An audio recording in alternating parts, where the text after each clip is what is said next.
Sabia que nos rios existem pequenos organismos que são bioindicadores da qualidade da água? Tratam-se de macroinvertebrados bentónicos. Descubra como os utilizamos para definir o estado ecológico de um dos troços do Rio Este. Estamos em Touguinhó, freguesia de Vila do Conde, na Companhia do Rio Este. No âmbito de um workshop de formação de monitores do Projeto Rios, vamos apurar a qualidade deste afluente do Ave.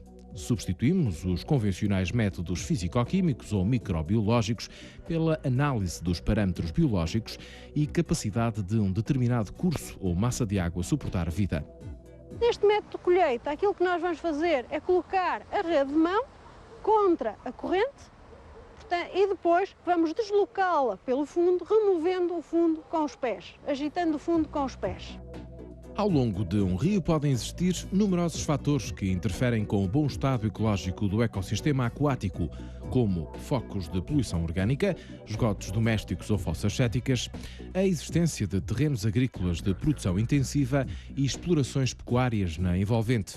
Estes estão relacionados com o excesso de nutrientes e de pesticidas na água, uma hectare em mau funcionamento ou o despejo de efluentes industriais e a existência de obras hidráulicas.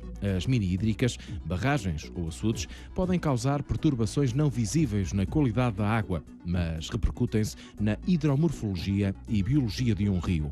Depois de recolhida a amostra, passamos para o laboratório do Centro de Monitorização e Interpretação Ambiental de Vila do Conde.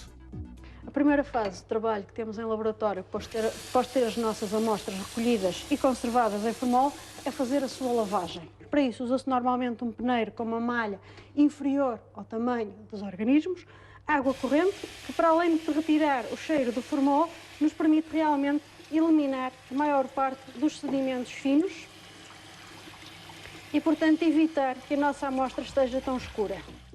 Segue-se a triagem. Com o olhar atento e a ajuda de uma pinça, os monitores do Projeto Rios separam os macroinvertebrados do restante substrato. Estamos à procura dos animais que vivem no fundo dos rios e que encontramos debaixo das pedras ou nos caules de plantas aquáticas. Estes organismos constituem uma importante fonte de alimento para os peixes e distribuem-se por vários grupos: anelídeos, crustáceos, moluscos e insetos. Que são indivíduos que têm um ciclo de vida relativamente longo e quase todo ele passado no meio aquático, portanto podem absorver os vários efeitos que se vão sentindo, não são muito móveis, portanto não têm capacidade de fugir perante uma determinada perturbação e por isso, se nós os encontrarmos lá, é porque aquele rio será pouco perturbado, a sua falta será porque houve alguma coisa que fez com que eles morressem ou com que eles desaparecessem. A lupa binocular é um instrumento utilizado na identificação destes seres vivos. Como o objetivo da oficina é levar os monitores a ensinar aos mais novos como apurar a saúde de um troço de rio, a comparação por fotografia é o método mais fácil. Em caso de dúvida, consulta-se a tabela com as características anatómicas e morfológicas dos organismos e faz-se uma comparação mais precisa. O que é que faz este índice? Tem todas as famílias existentes de macroinvertebrados agrupadas em 9 grupos, de acordo com o seu nível de sensibilidade. A cada um desses grupos é dado um score. Portanto, temos um grupo com o score 10, temos outro grupo com o score 8, outro grupo com o score 7, outro com o 6, outro com o 5, outro com o 4, outro com o 3, outro com o 2, outro com o 1. E depois, numa tabela, sempre que se encontra uma determinada família, vai-se assinalar que se encontrou. Outra das aplicações dos macroinvertebrados, que também existe, embora seja uma aplicação um bocadinho diferente, é, por exemplo, testar efeitos de bioacumulação de metais pesados.